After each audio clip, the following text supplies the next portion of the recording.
PSIS Rembang takluk 0-1 dari PSDB di kandang sendiri.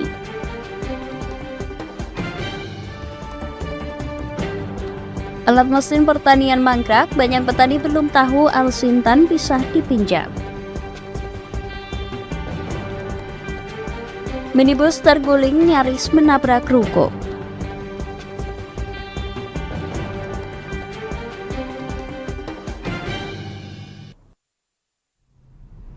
Selamat sore pemirsa, bersama saya Puji Lestari. Inilah Jateng hari ini.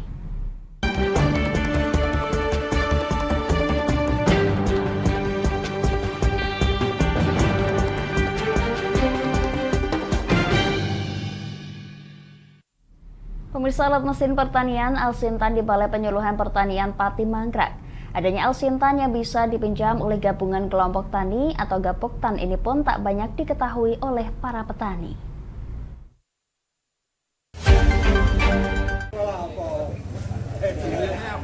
Alat mesin pertanian berupa alat seleb padi, jagung, serta traktor di Balai Penyuluhan Pertanian Pati yang mangkrak ternyata tak banyak diketahui para petani. Padahal alat ini dapat dipinjam oleh petani lewat Gapoktan. Untuk diketahui, Al-Sintan ini bukan aset milik daerah, namun bantuan dari Dispertan Provinsi Jawa Tengah yang diberikan pada tahun 2019 lalu. Al-Sintan bisa dipinjam oleh para Gapoktan dengan mengajukan permohonan ke BPP di kecamatan masing-masing. Kendati demikian, para petani di Kabupaten Pati belum banyak yang mengetahui.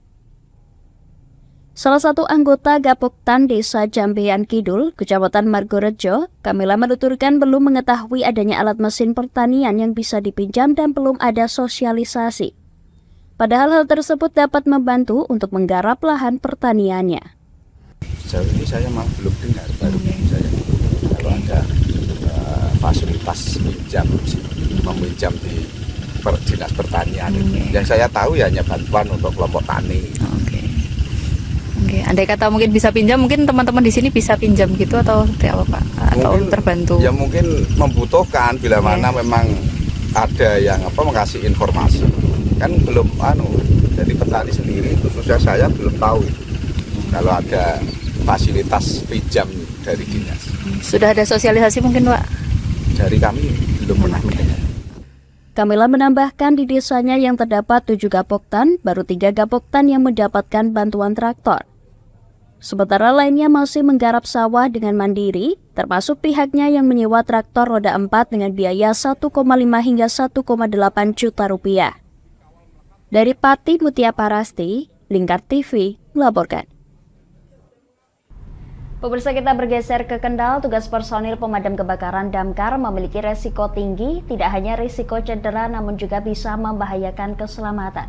Tercatat seorang anggota Damkar Kendal gugur saat melaksanakan tugas karena terkena serbuk kayu yang terbakar.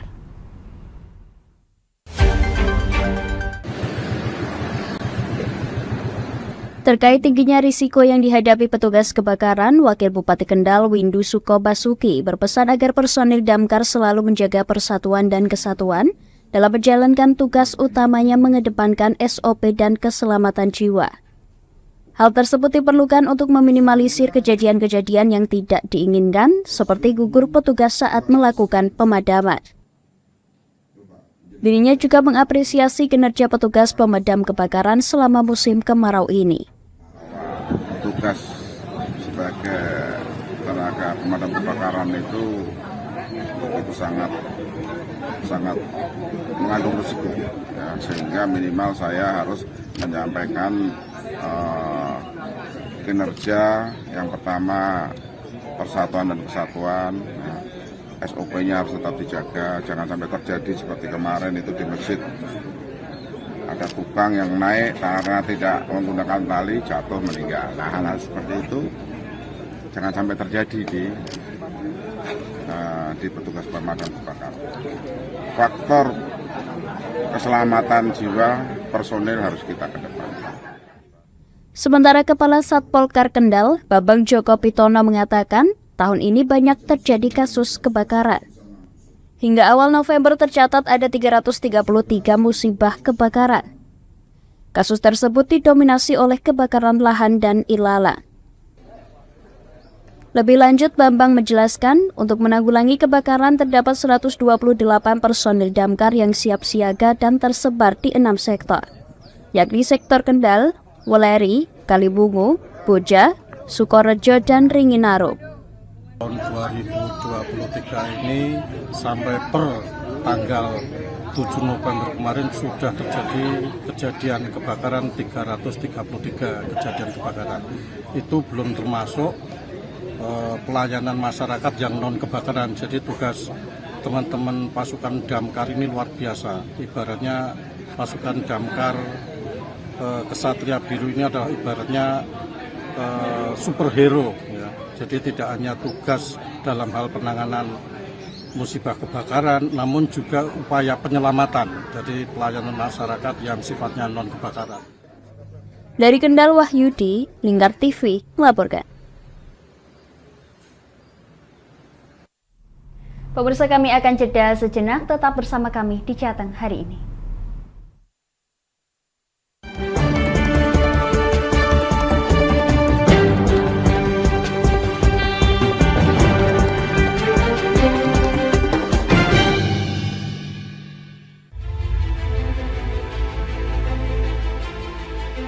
Memberikan pinjaman uang kepada saya dengan bunga 8% per bulan. Membedah opini narasumber, menggali lebih dalam untuk mendapatkan perspektif baru yang lebih faktual. Masalahnya, nota perbaikan kapal itu semua ada di saya. Kenapa Tomo bisa menunjukkan? Demi mendapatkan informasi yang solutif dan terpercaya dalam Bedah Opini. Setiap Rabu jam 11 siang hanya di Lingkar TV.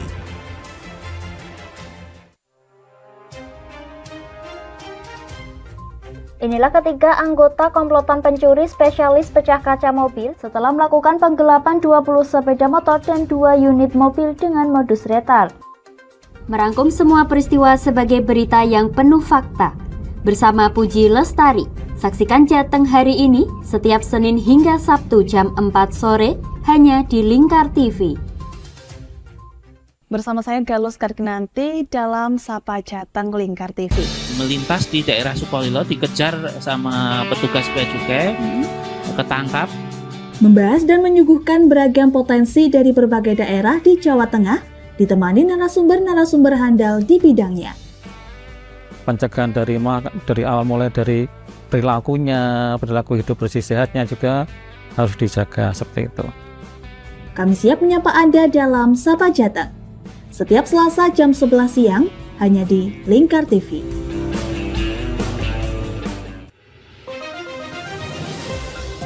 Modus kedua pelaku ini berpura-pura kehabisan bahan bakar kendaraan.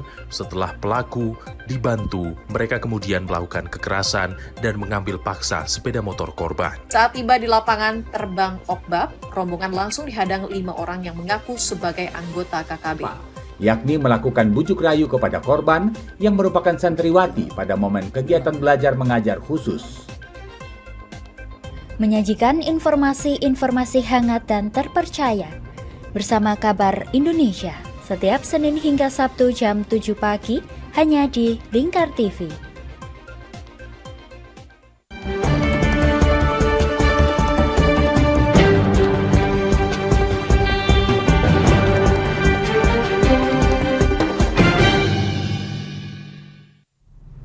Anda masih menyaksikan Jateng hari ini, pemirsa. Polda Jawa Tengah menggelar doa bersama untuk pemilu 14 Februari 2024 mendatang. Dalam doa bersama yang diikuti oleh personil TNI, Polri, dan berbagai unsur masyarakat serta tokoh agama ini berharap pada pelaksanaan pemilu nanti dapat berjalan dengan aman, lancar, dan damai.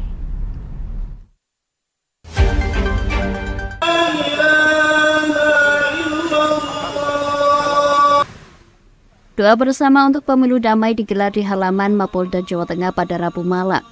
Ribuan masyarakat dari berbagai unsur seperti TNI, Polri, perwakilan partai hingga perwakilan Forum Kerukunan Umat Beragama berkumpul melakukan doa bersama agar pada pelaksanaan pemilu 2024 bisa terlaksana dengan damai. Kegiatan doa bersama bertajuk Doa Bersama untuk Negeri dalam rangka Pemilu Damai 2024 juga dihadiri Kapolda Jawa Tengah Inspektur Jenderal Polisi Ahmad Lutfi, Selain itu juga ada Pangdam 4 Diponegoro, Mayor Jenderal TNI Widi Prasetyono, dan pejabat Gubernur Jawa Tengah Nana Sujana. Kapolda Jawa Tengah, Irjen Ahmad Lutfi mengatakan, selain untuk mewujudkan pemilu damai, melalui kegiatan ini diharapkan bisa menambah motivasi personil TNI, Polri, dan yang akan bertugas dalam mengamankan jalannya pemilu mendatang. Tentu doa ini bisa berikan dalam rangka operasi mata berata dan operasi mata peraja yang nanti akan kita laksanakan pemilu 2023 dan 2024.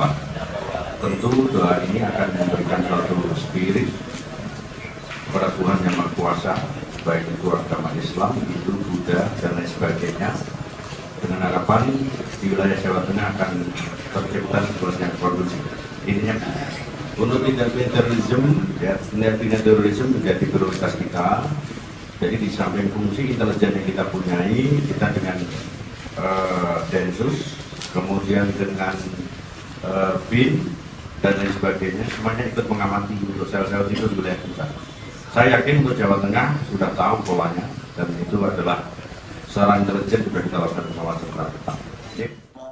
Pihak Polri dan TNI juga memaksimalkan fungsi intelijen guna melakukan pemetaan secara detail terkait potensi-potensi gangguan Kamtibmas, termasuk mewaspadai pergerakan terorisme di Jawa Tengah menjelang gelaran pemilu 2024. Dari Semarang, Henovan, Lingkar TV melaporkan.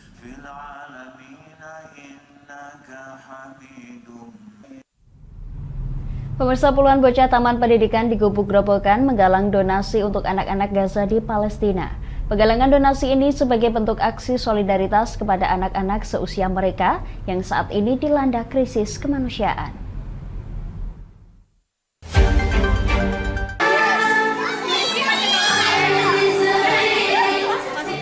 Satu persatu anak-anak memasukkan amplop berisi uang saku mereka ke dalam kardus bertuliskan donasi untuk Palestina yang disiapkan pihak sekolah. Setelah melakukan donasi, mereka kemudian melakukan pawai singkat sejauh 500 meter mengelilingi lingkungan sekolah dengan membawa atribut bendera Palestina dan bendera Indonesia. Menurut Siti Aminah, Kepala RAIT Al-Firdaus Gubuk, donasi ini bentuk solidaritas anak didiknya terhadap anak-anak seusianya yang sedang dilanda peperangan. Tujuannya untuk menumbuhkan empati dan kepedulian anak-anak terhadap saudara mereka di Palestina.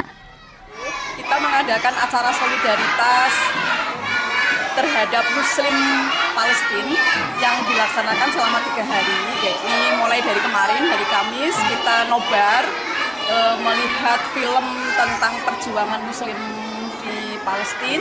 Kemudian hari ini kita syiar peduli Palestina dengan berjalan kaki, pawai kecil ya, anak-anak di lingkungan sekitar sekolah. Kemudian juga hari ini anak-anak aksi berdonasi untuk Palestina.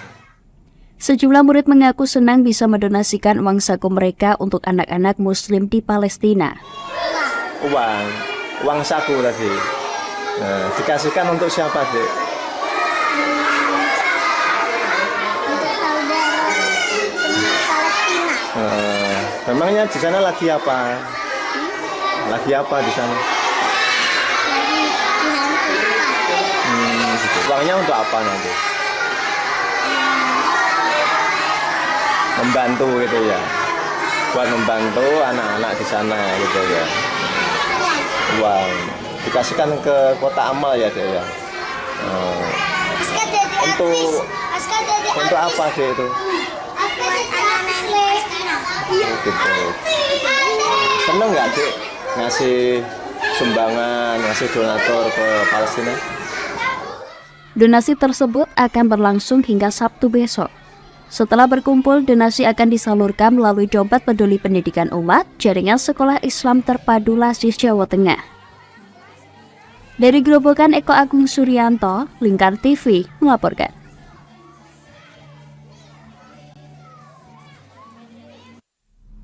Kami akan jeda sejenak pemirsa, tetap bersama kami di Jateng hari ini.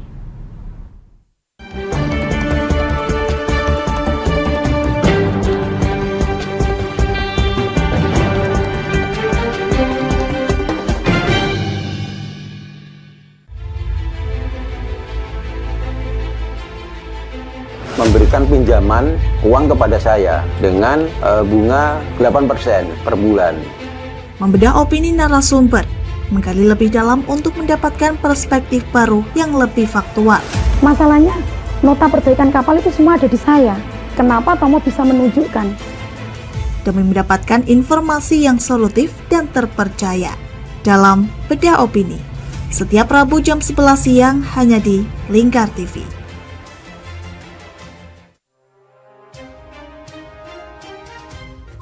Inilah ketiga anggota komplotan pencuri spesialis pecah kaca mobil setelah melakukan penggelapan 20 sepeda motor dan 2 unit mobil dengan modus retard. Merangkum semua peristiwa sebagai berita yang penuh fakta. Bersama Puji Lestari, saksikan Jateng hari ini setiap Senin hingga Sabtu jam 4 sore hanya di Lingkar TV. Bersama saya Galus Karginanti dalam Sapa Jateng Lingkar TV. Melintas di daerah Sukolilo dikejar sama petugas bea cukai, ketangkap. Membahas dan menyuguhkan beragam potensi dari berbagai daerah di Jawa Tengah, ditemani narasumber-narasumber handal di bidangnya. Pencegahan dari awal mulai dari perilakunya, perilaku hidup bersih sehatnya juga harus dijaga seperti itu. Kami siap menyapa Anda dalam Sapa Jateng. Setiap Selasa jam 11 siang hanya di Lingkar TV.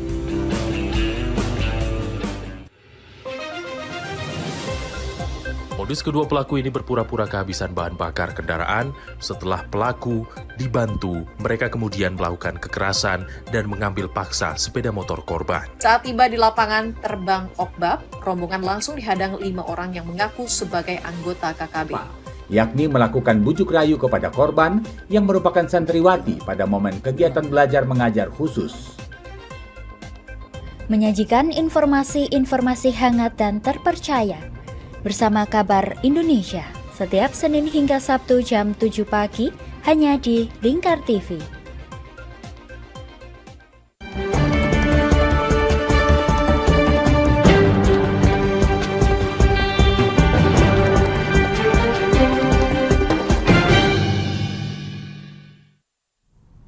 Anda masih menyaksikan Jateng hari ini pemirsa. Usaha kupas rajungan akhir-akhir ini sedang booming di Rembang.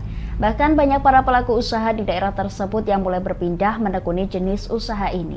Diyakini bisnis kupas rajungan akan semakin menjamur ke depannya.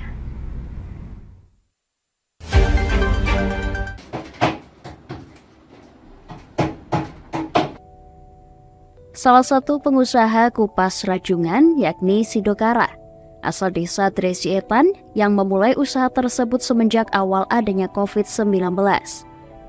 Di mana saat itu berbagai jenis usaha sedang lesu, ia malah membuat usaha kupas rajungan dengan menggandeng kelompok usaha yang dinamakan Virga.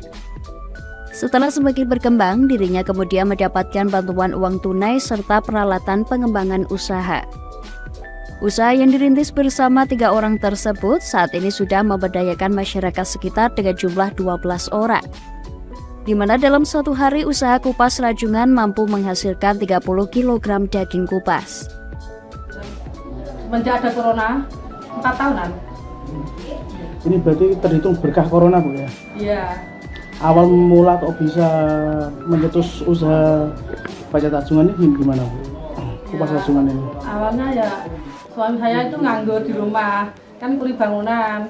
Nah, semenjak ada corona kan nggak bisa bekerja, jadi punya inisiatif buka pajatan rajungan, kupasan rajungan. Kadang ya tergantung besar apa kecil. Kalau besar ya dapatnya 30, 25. Kalau kecil ya 17, 20. Itu udah bentuk daging aja, Bu, ya? Daging, ya. Kadang musim rajungan ambil rajungan, kadang musim udang ambil udang, gitu kan nelayan dulu. Kadang musim terasi ambil terasi. Biasanya 300 ya turun jadi 200, 150. Itu biasanya bulan-bulan apa, Bu?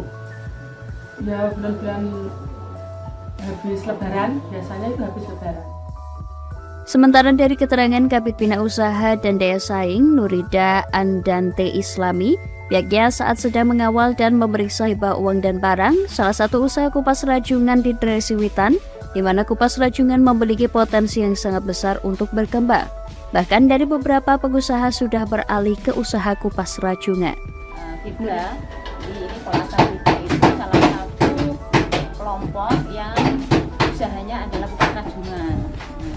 Kenapa ini menjadi perhatian kita? Karena di sini kan potensi Rembang itu, potensi usaha untuk kupas rajungannya itu banyak sekali. Gitu. Nah ini termasuk Fibra ini kan, jadi Fibra ini NGO-nya sudah bagus, cuman kita kan di bidang bina usaha dan peningkatan daya saing itu dengan memberikan bantuan kepada Fibra ini kan lebih ke keamanan pangan, kemudian peningkatan status, jadi peningkatan status yang mungkin yang asalnya produksinya berapa meningkat menjadi berapa dengan bantuan kita, terutama karena ini adalah produk harus mempertahankan rantai dingin, makanya kita tekankan harus mempertahankan rantai dingin itu dengan membeli bulog, menjaga es, seperti itu. Pokoknya sih mereka harus konsisten mempertahankan ataupun konsisten untuk menjalankan IMP SOP. Nurija Andante Islami berharap para pengusaha selalu meningkatkan kualitas serta keamanan makanan serta berani berinovasi guna kelanjutan usaha mereka. Dari Rembang, Vicky Rio, Lingkar TV melaporkan.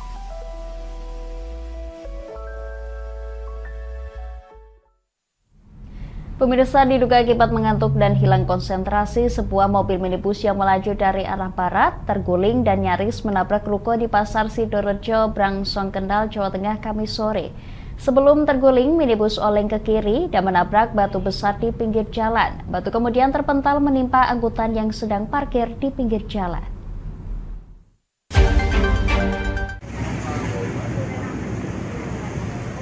Batu besar yang ditabrak minibus terpental menimpa mobil angkutan yang sedang parkir di pinggir jalan dan nyaris menabrak ruko. Beruntung tidak ada korban jiwa dalam kejadian tersebut, mobil yang terguling ringsek dan kaca depan pecah. Menurut penuturan sopir minibus bernomor polisi E7206PA, Wildan, saat kejadian sedang melaju dari Pekalongan dengan tujuan Solo mengangkut barang konveksi. Karena mengantuk, dirinya hilang konsentrasi hingga berakibat minibus oleng ke kiri. Ya ngantuk lah. Oh ngantuk ya. Ini muat apa mas? Muat konveksi saking Pekalongan. Mau dikirim kemana? Solo. Oh ke Solo. Sementara itu, sopir angkutan bernomor polisi H7225OD, Mulyono, menjelaskan angkutan sedang berhenti di pinggir jalan. Tiba-tiba ada minibus yang terguling melaju dari arah barat dengan kecepatan tinggi, kemudian menabrak batu besar yang ada di pinggir jalan hingga terpental. Batu tersebut kemudian menimpa bagian belakang angkutan yang berhenti. Sekitar jam 6 ya. Dia pertama nabrak apa dulu Pak? Nabrak batu dulu? Nabrak batu dulu, baru oh. Saat itu tuh bisnya Bapak berarti parkir di sini ya? Tapi kena yang bagian belakang? Bagian belakang sama. Jumper. Oh. Proses evakuasi minibus yang terguling menunggu derek yang didatangkan ke lokasi kejadian. Kecelakaan tunggal ini sudah ditangani oleh Satlantas Polres Kendal. Dari Kendal, Wahyudi, Lingkar TV melaporkan.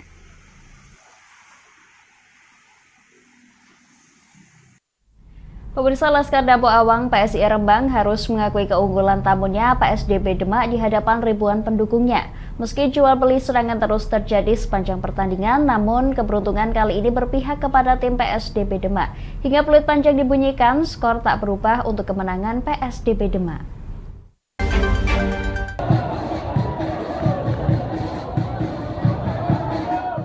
PSI Rembang melakoni laga kandang pertama di putaran Liga 3 Zona Catak.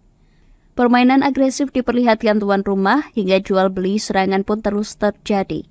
Bahkan saat peluit akhir babak pertama dibunyikan, skor masih sama 0-0. Ketika babak kedua baru saja dimulai, PSIR mendapatkan penalti. Namun Algojo dari tuan rumah gagal memanfaatkan peluang tersebut. Petaka pun terjadi pada menit ke-70 melalui tendangan bebas salah satu pemain PSDB Demak berhasil memberikan asis kepada M. Khairul Anam. Sehingga melalui kepala M. Khairul Anam, bola berhasil melesat dan menjebol jala gawang PSIR yang dikawal oleh Nanang Hermawan. PSIR harus mengakui keunggulan tim Tambo PSDB Demak 0-1. Hingga peluit panjang dibunyikan, skor masih tetap 0-1 untuk keunggulan PSDB Demak. Saat jumpa pers, pelatih dari PSDB Demak, Edris Gunawan, mengatakan kepada awak media intensitas pertandingan sangat tinggi, di mana jual beli serangan terjadi. Beberapa peluang dari kedua tim cukup berimbang, namun peruntungan ada di pihak mereka. Di pertandingan hari ini sangat ramai, cuma keberuntungan ada di pihak kami. Kurang lebihnya seperti itu. Ada pertanyaan, teman-teman? Saya kira kalau saya lebih menyoroti, mengontrol, mengevaluasi apa yang terjadi di tim kami. Kalau saya di pihak wasit saya oke, saya kira. Yang perlu dibenahi dari tim. Mungkin dari kami sendiri sangat banyak hal yang harus kami evaluasi, dari segi mental maupun taktikal dalam semuanya. Sementara dari tim tuan rumah yang diwakilkan oleh salah satu tim pelatih PSIR, Erik Ardiles mengatakan ia akan segera melakukan evaluasi, terutama pada fisik, stamina, dan mental. Dirinya juga menyayangkan banyak peluang yang terbuang sia-sia. Kami selaku pelatih dan juga akan kedepannya lebih baik lagi. Kalau secara sistematis hitungan poin kita masih di dua, kurang lebihnya peringkat menang, tapi kan kita menang di Sapi 4-1 masih gol. Jadi kita masih tetap optimis dan bisa memenangkan setiap pertandingan ke depannya. Evaluasinya itu kami kalau di organisasi permainan gitu. Dan kenapa stamina, karena jarak persiapan kita sangat pendek dibandingkan PSDB yang sudah 3 bulan, 2 bulan kurang lebihnya mereka sangat matang. Itu bisa menjadi kendala kami, tapi menjadi tantangan tersendiri agar kita bisa lebih baik di depan. Erik Ardiles berharap kedepannya saat melawan Persiko Kudus dapat memetik poin penuh di kandang sendiri. Meskipun kalah di klasemen sementara kompetisi Liga 3 Jawa Tengah Grup D, PSIR Rembang masih di peringkat 2. Dari Rembang, Vicky Rio, Lingkar TV, melaporkan.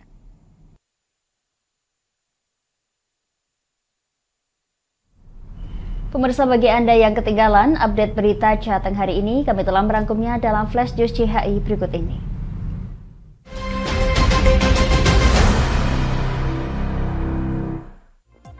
Diduga akibat mengantuk dan hilang konsentrasi, sebuah mobil minibus yang melaju dari arah barat terguling dan nyaris menabrak ruko di Pasar Sidorejo, Brangsong, Kendal, Jawa Tengah, Kamis pagi. Sebelum terguling, minibus oleng ke kiri dan menabrak batu besar di pinggir jalan. Batu kemudian terpental menimpa angkutan yang sedang parkir di pinggir jalan. Tugas personil pemadam kebakaran damkar memiliki resiko tinggi. Tidak hanya resiko cedera, namun juga bisa membahayakan keselamatan. Tercatat seorang anggota damkar Kendal gugur saat melaksanakan tugas karena terkena serbuk kayu yang terbakar. Alat mesin pertanian Alsintan di Balai Penyuluhan Pertanian Pati Mangkrak. Adanya Alsintan yang bisa dipinjam oleh gabungan kelompok tani ini pun tak banyak diketahui oleh para petani. Puluhan bocah taman pendidikan di Gubuk Grobogan menggalang donasi untuk anak-anak desa di Palestina. Penggalangan donasi ini sebagai bentuk aksi solidaritas kepada anak-anak seusia mereka yang saat ini dilanda krisis kemanusiaan. Laskar Dabo Awang PSIR Rembang harus mengakui keunggulan tamunya PSDB Demak di hadapan ribuan pendukungnya. Meski jual beli serangan terus terjadi sepanjang pertandingan, namun keberuntungan kali ini berpihak kepada tim PSDB Demak. Hingga peluit panjang dibunyikan, skor tak berubah untuk kemenangan PSDB Demak.